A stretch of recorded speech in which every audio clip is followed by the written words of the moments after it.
शिल्पा है तो सांवली लेकिन बहुत ही टैलेंटेड। लेकिन कहते हैं ना, शादी के लिए तो लंबी और गोरी होनी चाहिए। शिल्पा, ये रिश्ता भी हाथ से गया। अरे कितनी बार कहा वो गोरी होने वाली क्रीम लगाया कर, लेकिन नहीं, किताब से सर खपाने से फुर्सत मिले तब ना।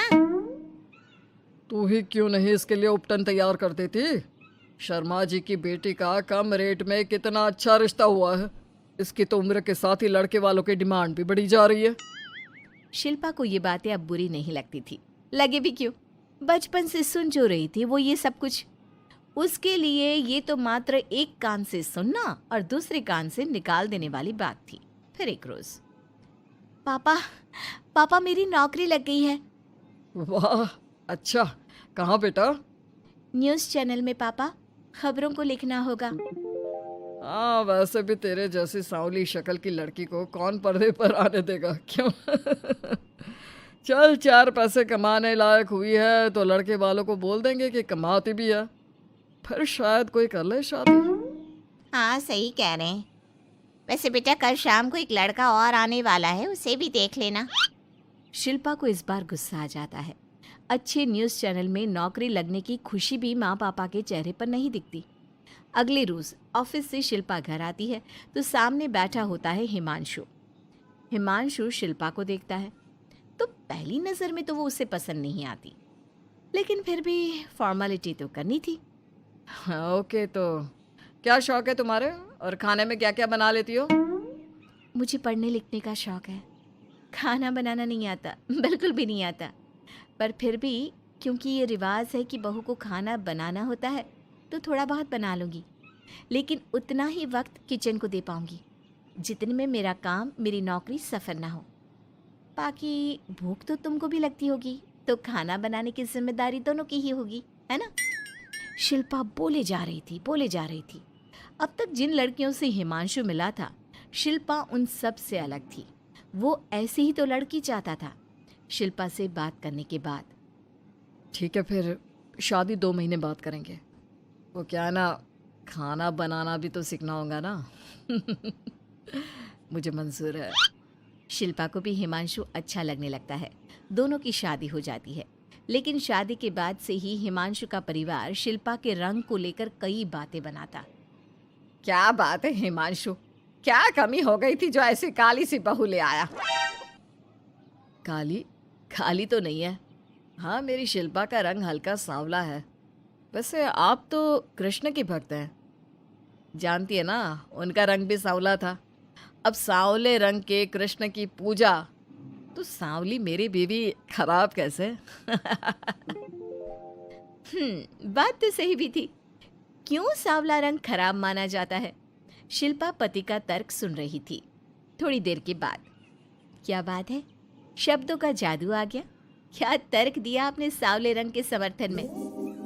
तो क्या तुम ही पत्रकार हो? अरे तुम्हारा पति भी कम नहीं है।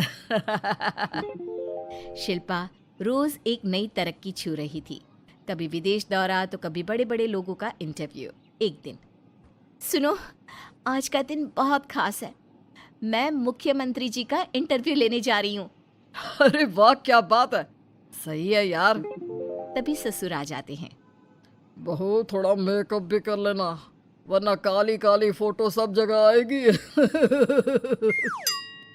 अरे हम तो शर्म के मारे किसी को दिखाते भी नहीं कि ये हमारी बहू है।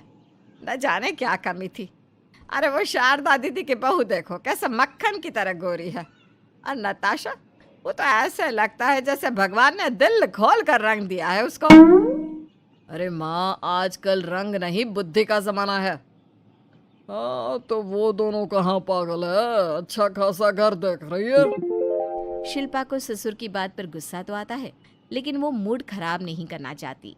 वो तो बस तैयारी करती है कि जल्दी से अच्छा सा मुख्यमंत्री का इंटरव्यू हो जाए और दुनिया देखे।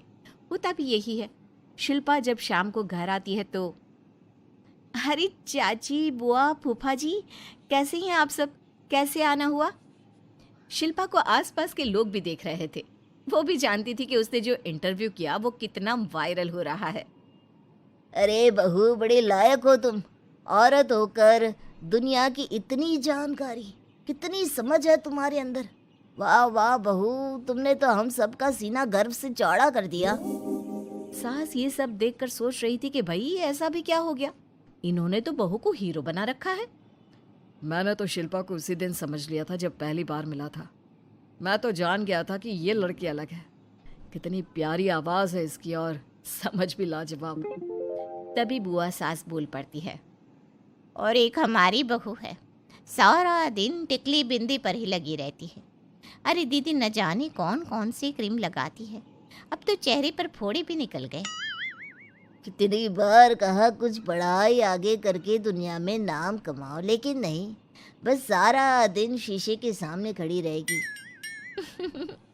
कोई बात नहीं फूफा जी, वो भी किसी की पसंद हो सकती है। हम लोगों का क्या, एक काम अच्छा कर दिया तो पूछ लिए गए, नहीं तो जमाना तो गोरी सूरत की ही तारीफ करता है। क्यों माँ जी? हाँ हाँ वो क्या है ना, मैं ज़रा पानी लेकर आती हूँ, तू बैठ बहू। हाँ हाँ बहू, तू तो बैठ। वो क्या है ना, आज तो तुझसे बहुत सारी बातें करनी है। ये बता, कैसे दिखते हैं मुख्यमंत्री जी सामने से? जैसे टीवी में दिखते हैं वैसे ही दिखते हैं क्या?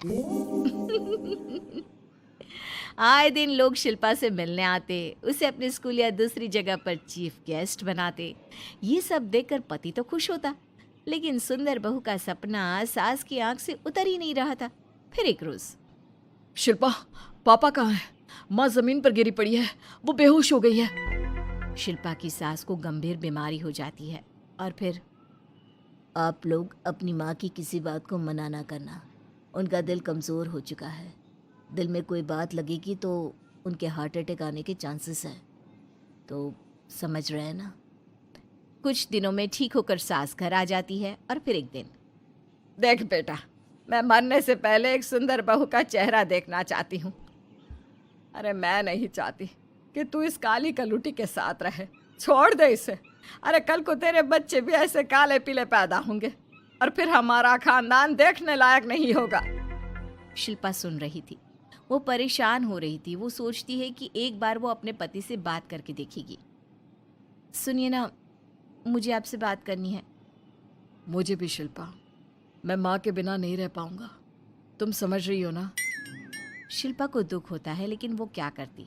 वो हिमांशु को तलाक देने का सोच लेती है और फिर शिल्पा माँ की हालत फिर खराब हो रही है, क्या करूँ? माँ को सबसे बड़े अस्पताल में भर्ती करना होगा। लेकिन वहाँ तो बेड के लिए बड़ी बड़ी सिफारिश करनी पड़ती है।